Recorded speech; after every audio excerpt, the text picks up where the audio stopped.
ಹುಮಸಿ ಗ್ರಾಮ ಪಂಚಾಯಿತಿ ಪಿಡಿಒ ಮೇಲೆ ಲೋಕಾಯುಕ್ತರು ದಾಳಿ ನಡೆಸಿದ್ದು, ತಂದೆ ಹೆಸರಿನಲ್ಲಿದ್ದ ಜಾಗವನ್ನು ತಾಯಿ ಹೆಸರಿಗೆ ಮಾಡಿಕೊಡಲು ಮೊಟೇಷನ್ಗಾಗಿ 4,000 ರೂಪಾಯಿಗಳು ಹಣ ಬೇಡಿಕೆ ಇಟ್ಟಿದ್ದು ತಿಳಿದುಬಂದಿದೆ. ಕರ್ನಾಟಕ ಲೋಕಾಯುಕ್ತ ಕಲಬುರಗಿ ಪೊಲೀಸ್ ಅಧೀಕ್ಷಕರಾದ ಸಿದ್ದರಾಮು ಸಿ ಮಾರ್ಗದರ್ಶನದಲ್ಲಿ ದೂರುದಾರರಾದ ಅನಿಲ್ ರಾಠೋಡ್ ಅವರ ದೂರಿನ ಹಿನ್ನೆಲೆ ಮಲ್ಲಿಕಾರ್ಜುನ್ ಬಿಲ್ ಕಲೆಕ್ಟ್ ಮೇಲೆ ಲೋಕಾಯುಕ್ತ ದಾಳಿ ಮಾಡಿದ್ದಾರೆ.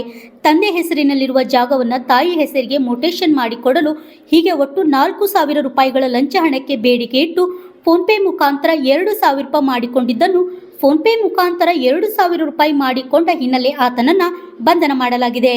Bureau report RJ32 Kannada news Kalaburagi.